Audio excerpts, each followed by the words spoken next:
My name is Sarah Martinez, and this is the story of how my mother-in-law's attempt to ruin my career accidentally catapulted me into the tech industry spotlight. For 10 years, I lived in the shadow of my husband's picture-perfect family. The Andersons embodied traditional success, doctors, lawyers, and business executives who measured worth by Ivy League degrees and country club memberships. I was the outlier, a self-taught programmer who preferred coding into the early hours instead of attending their extravagant social gatherings. "When will you get a real job?" my mother-in-law, Margaret, would ask at our obligatory Sunday dinners. "Programming is for young men in Silicon Valley, dear, not for a woman your age."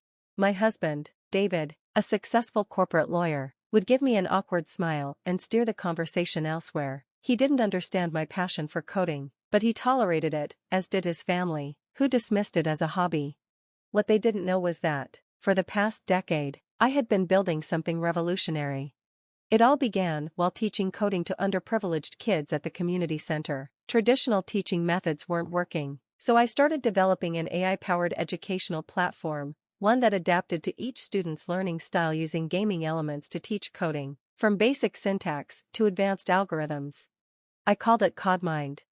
Night after night, after finishing my teaching job, I poured myself into it. 5 years to perfect the AI engine, 3 more to develop the educational modules, 2 years refining the gaming interface.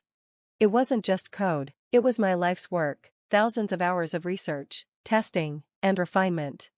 Everything was stored on my personal computer and an external hard drive in my home office. Yes, I should have used cloud backups, but I was paranoid, afraid my idea would be stolen before I could patent it. That decision still haunts me. Last month, during one of her unannounced visits, Margaret decided to help by tidying up my office while I was at the community center. When I returned home, something felt off. My computer had been moved, papers shuffled, and then I noticed it, my external hard drive was missing. "That old thing?" Margaret said dismissively when I asked. "It was just gathering dust, so I deleted everything and tossed it in the donation box. You should thank me, your office looks so much nicer now." The world around me blurred. What? I whispered, my pulse pounding in my ears. David barely looked up from his phone. "Mom was just trying to help. You've spent too much time on those computer games anyway. Maybe this is a sign to do something more productive." Margaret nodded approvingly. "Exactly. Now you can focus on starting a family. That's what a woman your age should be thinking about." I couldn't move. I couldn't breathe. 10 years of work, gone in an instant. The AI engine, the modules, the interface, everything. My hand shook as I checked my computer, clinging to the faintest hope, but Margaret had managed to delete everything there, too, thinking she was organizing my files. "It's just some computer games," she laughed, patting my shoulder like I was a child throwing a tantrum. "No need to get so upset. Come, I made your favorite cake." I didn't respond, I couldn't. Instead, I grabbed my keys and walked out the door. I drove to the only place where I could think, the community center, the heart of where it all began. Margaret had no idea what she had really done. 3 days earlier, I had finally submitted CodMind for patent review. That morning, I had sent a demonstration video to several major tech companies. And in my inbox, before I even walked through my front door, I had an email from Microsoft's head of educational technology. As I sat in my empty classroom, surrounded by the very computers where my students had learned to code, I made 3 calls. First, to my patent attorney. Second, to a data recovery specialist. And third, to the number listed in that confidential email. "Hello, this is Sarah Martinez," I said into the phone, my voice steady. "Yes, I received your email about CodMind. No, I can't send you the latest build. But I think you'll be very interested in what happened to it. How soon can we meet?" The next 3 days would change everything, not just for me, but for the entire Anderson family and their outdated ideas about what a real job looked like. Margaret wanted me to focus on something more productive? Fine. She thought programming was just for young men in Silicon Valley? Perfect. She believed she had destroyed my computer games? Oh, she had no idea what she had actually done. By the time Microsoft's CEO stepped into our living room 3 days later, the Andersons would understand exactly what they had tried to destroy, and what it would cost them. The next 72 hours, the Andersons misread everything. While Margaret smugly told her country club friends how she had finally cured me of my computer obsession, I was setting an entirely different plan in motion. JY, the data recovery specialist, was a miracle worker. Deleted doesn't mean gone, he assured me, sifting through what remained of my hard drive. Your mother-in-law wiped everything, but the architecture is still there. We just need time. Time, the one thing I didn't have. Microsoft's team was flying in to see a demonstration of CodeMind, but sometimes, pressure creates diamonds. For 72 hours, I barely slept. JY recovered about 60% of the code, just enough to restore the AI engine, but I needed more. That's when my former students, many now successful developers themselves, stepped in. You taught us never to give up, Maria, one of my first students and now a senior developer at Google, told me. We're not letting you give up either. We worked in shifts, rebuilding lost modules, rewriting algorithms, piecing together years of work in days. The morning of the meeting, by the time Microsoft's plane touched down, I had just enough left in me to go home and change. David and Margaret were at the breakfast table, discussing my supposed breakdown. I scheduled her for an appointment with Dr. Peterson, Margaret said, stirring her tea. She needs help. This obsession with computers isn't healthy. That won't be necessary, I said, pouring myself a cup of coffee, but you both should be here at 2 p.m. We're having company. Margaret's face lit up. Finally joining one of my charity committees? I smiled. Something like that. The moment of truth. At exactly 2 p.m., 3 black SUVs pulled up in front of our house. David, who had stayed home out of concern for my mental state, looked utterly confused as Microsoft's CEO, Sarah Thompson, stepped out, followed by her executive team. Mrs. Martinez, she said warmly, shaking my hand, we're very excited about this demonstration, but I have to say, your email about recent events intrigued me just as much as your original proposal. Margaret nearly dropped her teacup.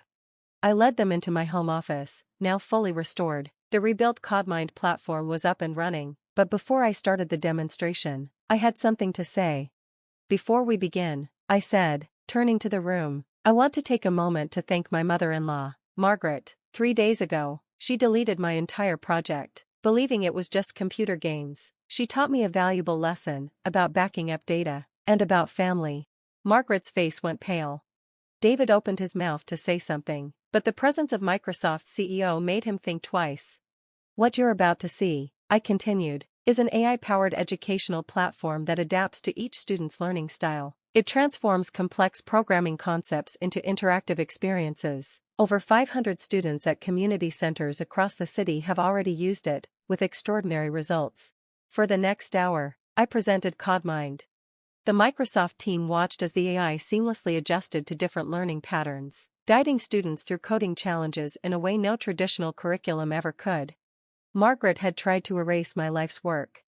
Instead, she had set the stage for its biggest moment yet. Its teaching style adapted in real time, responding as students' avatars tackled increasingly complex coding challenges through game-like interfaces. Then, I showed them the data, an 80% improvement in learning retention, a 90% student engagement rate, and a 70% increase in girls and minorities pursuing further programming education. Sarah Thompson leaned back, nodding slowly. This is revolutionary, exactly what we've been looking for in our educational division. Mrs. Martinez, we'd like to acquire CodeMind for $50 million, with you heading the development team as Chief Innovation Officer. The silence in the room was deafening. 50 million? Margaret whispered, her teacup trembling in her hands. I exhaled, then smiled. Actually, I had something else in mind. All eyes turned to me. I want to keep majority ownership, instead of an acquisition. I'm proposing a partnership, Microsoft's distribution network and resources, combined with my team's innovation. We keep developing, and you help us bring coding education to every student, regardless of their background. Sarah Thompson's smile widened. 70 million for 40%. You retain control, become a Microsoft partner, and we fund coding centers in underserved communities. Deal, I said. As contracts were being drawn up, Margaret tried to backpedal. Darling, I had no idea. I was just trying to help. You know I've always supported your career. I turned to her, my voice calm. Save it. But don't worry, I'm opening a coding education center right next to your country club. Free classes for everyone. And guess what? They're all going to be playing my computer games. The story spread like wildfire, the woman whose mother-in-law deleted her life's work, only for it to rise from the ashes stronger than ever. Microsoft stock jumped 3% the day our partnership was announced. David moved out 3 months later, finally realizing we had been living in two different worlds. Margaret still tries to insert herself into tech events, claiming she inspired my success. I let her. Because I've learned that the best revenge isn't getting even, it's getting ahead. The future we build. Today, CodMind is in schools and community centers around the world. Every time I see a young girl realize she can code, every time I watch a student from an underserved neighborhood discover their potential, I think about those 3 desperate days when everything seemed lost. Sometimes, people try to destroy what they don't understand. But they forget, programmers are really good at one thing: building something better from the crashes. Last week, I received an invitation to give the commencement speech at Margaret's alma mater. The topic? Women in Tech, Breaking Barriers and Breaking Free. I accepted, of course. After all, I have quite a story to tell about how sometimes the best code is written after the biggest crashes, and how the delete key, it isn't always the end. Sometimes, it's the beginning of a better program. As I write this from my new office overlooking Seattle, I can't help but smile. On my desk, there's a framed print of the first program I ever wrote. Next to it, an award for Most Innovative Educational Technology of the Year. And beside that, a small sign that reads, Error 404, glass ceiling not found. Because the best part of success? Bringing others with you. Now that's a program worth running.